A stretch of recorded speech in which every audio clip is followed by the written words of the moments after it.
Morning, everybody. I thought I would do a real quickie vlog because some interesting stuff to share from last night. Brian Rast and I decided to put together a 10-game mixed tournament, much like to do at Aria with the 25K no limits. It was like we were just talking at the table, and I said, hey, maybe this would be a good idea to try this out. And he loved it, so he went and did all the legwork, and I was so impressed with the turnout. When those Aria events started, they started with 6 unique players. We had 19 and a total of 25 players with rebuys to play 10-game mix, which for those of you that don't know, it's 8-game plus Badugi and Deuce 7 single draw. So also, okay, other news, YouTube, I'm going to be doing PLO week, and I'm going to talk about a PLO hand that I played last night because I did well in the tournament. I ended up coming second to Ben Lamb, and we had 2 million chips total in play, and we were about even before this hand, and we got it all in. The flop was, I limped on the button with Jack 9, 8, 4. Not a great hand, but your head's up, so you got to play. He raised, I called. The flop was 9, 9, queen with 2 hearts and 1 diamond. He bet 80,000. I called with the 3 9s, thinking, yeah, let's get him. The turn is a deuce of diamonds, putting backdoor flush draw, so there's hearts and diamonds. He checked. I bet 150,000, and he basically went all in. So I was like, shit, if he has a 9, I'm really screwed. If he has queens full, I'm drawing dead. But I thought there was a good enough chance that he might just not think I had a 9 and be pushing hands like over pairs with flush draws or something like that. So I call, and he had ace, queen, 10, 5, which is just top pair with a backdoor flush draw. And we got it all in, and he hit the flush on the river. Otherwise, I would have won. But, that crippled me. I had like 1 bet left. But it was fun. I had a really good time. And for PLO week, we got another video coming out tomorrow. Hand breakdown between Phil Ivey and Tom Dwan. And then we got a throwback Thursday where Brian Rast is going to break down a hand for you in PLO. And he's good at PLO. Or he's always, a smart guy. He thinks outside the box. He puts a lot of pressure on you. So you should definitely want to check out that. What else did I want to say? Okay, one other quick thing before I go. I listened to a podcast with Adam and Terrence, and I think they do a great job with the podcast. And they had Sklansky on, and he was talking about mental preparedness and like mental coaching, and it was mind-boggling to me how little he understood about what it actually means. So I'm considering maybe doing a podcast about this too. Now, being mentally prepared or mental coaching isn't simply just sitting in a room going, "Oh, I am the greatest.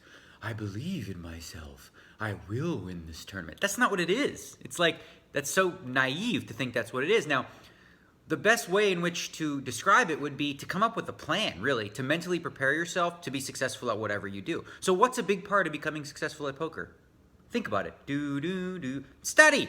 Duh. That's a big component of any prepared mentalness, of preparing mentally for tournaments or any cash games or whatever it is you do poker-wise. So part of what, like, for example, I did a course called Choice Center where they talk a lot about emotional intelligence and EQ and things like that. And one of the key things they focus on is, first of all, figuring out what is it you want, right? So what is your intention? What do you want to create? Like, what do you want? So you want to be good at poker? Okay. All right, great. Now that you know that, that's clear. You know where the finish line is.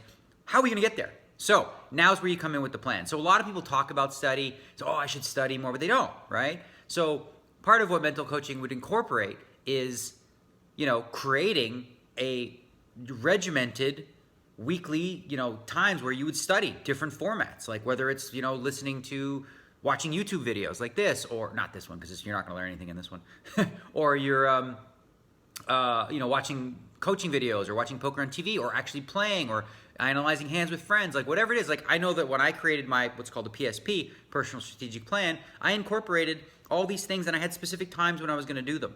So I made sure that I wasn't just playing, I was also studying, because the whole idea is when you're self-aware and mentally aware, you're aware of the fact that in order to improve, you have to improve your game. It's not as simple as, kumbaya, I believe I'm the best. No, it's like, that's not what it is. So all the hate and sort of negativity towards the idea that mental coaching can make you a better poker player, whoever you are, is silly. Now, is it more important than understanding the fundamentals of poker? No. But is it harmful in any way to your poker game? That's absurd. That's actually offensive to some degree, because anytime you are, eating well, sleeping better, meditating, thinking about the game, being very organized with the way in which you approach it very professionally, How could that ever be harmful? It's absurd. Of course, if you somehow somebody thought this is a substitute to actually playing well, like, or the idea that tilt is like, well, if you're just stop tilting, don't tilt. Like, that's really stupid too, because it's not how the 99.9% of brains work that are not like sociopathic or something, that have like emotion and empathy and all those kind of things. But anyway, I'm totally off tangent. I'm playing again today. I'm gonna give it another shot. We're doing 2 days of this, just much like they do at Aria. I'm gonna go up a little late. I'm gonna go show up a little late today because I'm gonna head to the gym. I didn't yesterday, but I was still able to hit my calorie goal. I do on this. It tells me each day. It tells me how many calories I need to burn or whatever. So let me see. It says 5. This is upside down. This is gonna be upside down, but it has this thing where it tells me, and I'm at like 520 a day in active calorie burn, and I'm on a 106-day streak. And yesterday it was tough because I was playing the tournament, so I was running around doing push-ups because I didn't hit the goal until like 11:50 p.m. Hey, Patty. She's like all quiet and stuff. So yeah, I hit it then. But I'm gonna go to the gym today, feel good, and I'm gonna show up a little bit late. The way we set it up there, by the way, if you wanna come join us in the 10-game mix, if you show up on time, it's 25,000 plus 200 juice, which is as cheap as you're ever gonna find. If you show up late, it's 400 juice, and all the rebuys are 400. You can rebuy for 9 levels till about 6:15 p.m. So it was fun, and hope to see you guys. Well, I hope to see you. What am I talking about? I'm getting blabby now. Yeah, I'm going to create some more videos and look out for the PLO, because it's PLO week, right? We got some PLO stuff for you Wednesdays, Thursdays. On that note, food is here. Cheers. This looks gross, right? It tastes so good. There's a tomato in here. Tomato and chocolate. Who would have thunk?